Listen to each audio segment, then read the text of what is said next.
Assalamualaikum warahmatullahi wabarakatuh. Di sini kami dari kelompok pertama yang beranggotakan Faiza Tinisa, nomor induk mahasiswa 230702005, dan Anissa Firdaus Ulfa, nomor induk 23070200015,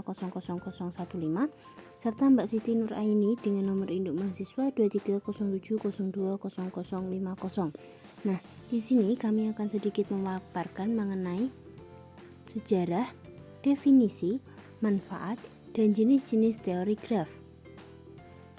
Yang akan dibahas pada materi kali ini yaitu yang pertama, sejarah teori graf, yang kedua, definisi teori graf, yang ketiga, manfaat teori graf, dan yang terakhir adalah jenis-jenis teori graf.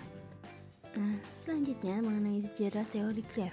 Pada tahun 1736, matematikawan dari Swiss bernama Leonhard Euler mencari solusi dari masalah 7 jembatan Königsberg. Masalah yang ditemukan mengenai dapatkah melewati jembatan tepat sekali dan kembali ke tempat semula? Nah, jawabannya tidak mungkin. Agar dapat melalui jembatan tepat sekali dan kembali ke tempat semula, maka jumlah jembatan yang menghubungkan setiap daratan harus genap. Selanjutnya, mengenai definisi teori graf.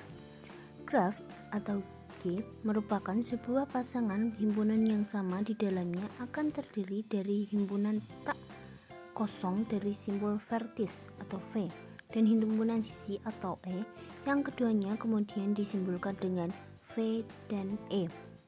Definisi di atas dinyatakan bahwa V tidak boleh kosong sedangkan E boleh kosong. Jadi sebuah graf dimungkinkan tidak mempunyai sisi satu buah pun, tetapi simpulnya harus ada minimal satu. Baiklah, saya akan melanjutkan penjelasan dari Mbak Faiza Tinisa. Selanjutnya yaitu mengenai materi manfaat graf dalam kehidupan sehari-hari. Di dalam kehidupan sehari-hari, sejatinya manusia tidak bisa lepas dari konsep suatu matematika. Matematika sendiri adalah kunci perkembangan ilmu lainnya, terutama perkembangan teknologi di masa depan. Salah satu cabang dalam ilmu matematika adalah teori graf yang mempelajari mengenai grafik. Graf sendiri adalah sekumpulan titik-titik yang saling terhubung satu sama lain. Graf digunakan dalam kehidupan sehari-hari terutama untuk mendeskripsikan model persoalan dan menggambarkannya secara konkret dan jelas. Selain itu, graf juga dipergunakan untuk mempermudah menyelesaikan berbagai macam persoalan-persoalan yang sulit diselesaikan dengan perhitungan dan pertimbangan biasa. Untuk aplikasi graf itu sendiri, kita bisa membuat jalur transportasi dengan menggunakan metode graf, bisa juga aplikasi teori graf dalam game, teori graf dalam lampu lalu lintas, dan tentunya masih banyak lagi. Beberapa contoh manfaat teori graf dalam kehidupan sehari-hari yaitu dapat menentukan banyak lintasan dari suatu tempat ke tempat lain. Selanjutnya digunakan dalam jenis topologi atau topologi star, penggunaan keterkaitan dalam komputer, dan yang terakhir yaitu struktur keorganisasian. Selanjutnya yaitu mengenai materi jenis-jenis graf. Berdasarkan ada tidaknya gelang atau sisi ganda pada suatu graf dibedakan menjadi dua, yaitu graf sederhana atau simple graph. Graf sederhana merupakan graf yang tidak mengandung gelang maupun sisi ganda. Yang kedua yaitu graf tak sederhana atau unsimple graph.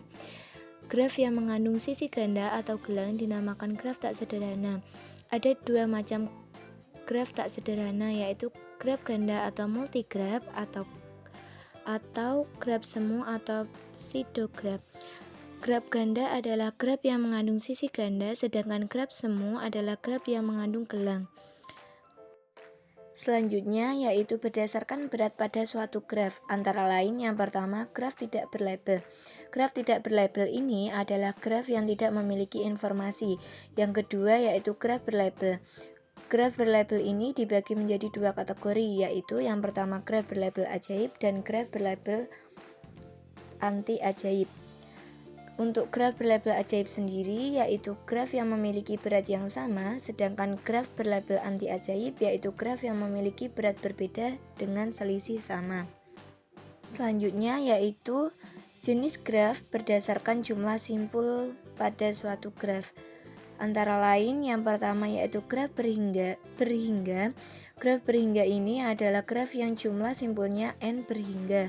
Yang kedua yaitu graf tak berhingga. graf yang jumlah simpulnya n tidak berhingga banyaknya.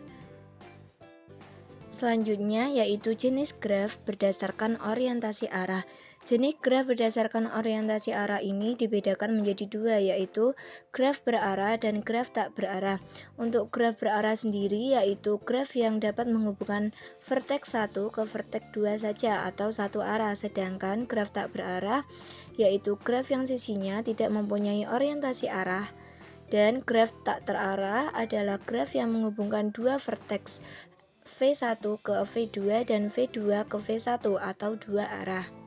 Baik, untuk materinya akan saya lanjutkan. Di sini sudah kami siapkan contoh soalnya, yakni gambarkan graf dengan 5 titik dan juga 8 sisi, serta A sederhana, B memuat loop dan sisi rangkap, dan C tidak sederhana serta memuat sisi rangkap. Untuk yang pertama yakni sederhana, kita langsung gambarkan saja dengan menggambar persegi panjang yang di bawahnya terdapat segitiga, sehingga kita mendapatkan 5 titik, yakni kita beri nama A, B, C, D, dan E.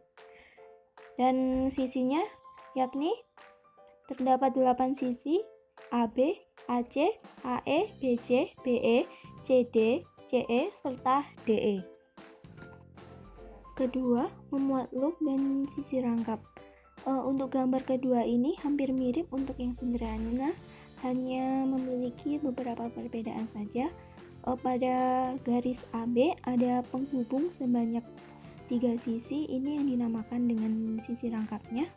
Dan pada titik CC itu terdapat lingkaran atau yang disebut dengan loop atau gelang.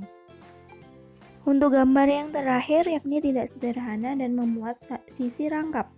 Untuk gambarnya sendiri hampir sama untuk contoh yang kedua, hanya saja perbedaannya pada titik C kita hubungkan dengan titik B, sehingga titik B ke C memiliki dua sisi yang disebut dengan sisi rangkap. Begitu pula titik AB memiliki 3 sisi yang kita namakan juga dengan sisi rangkap.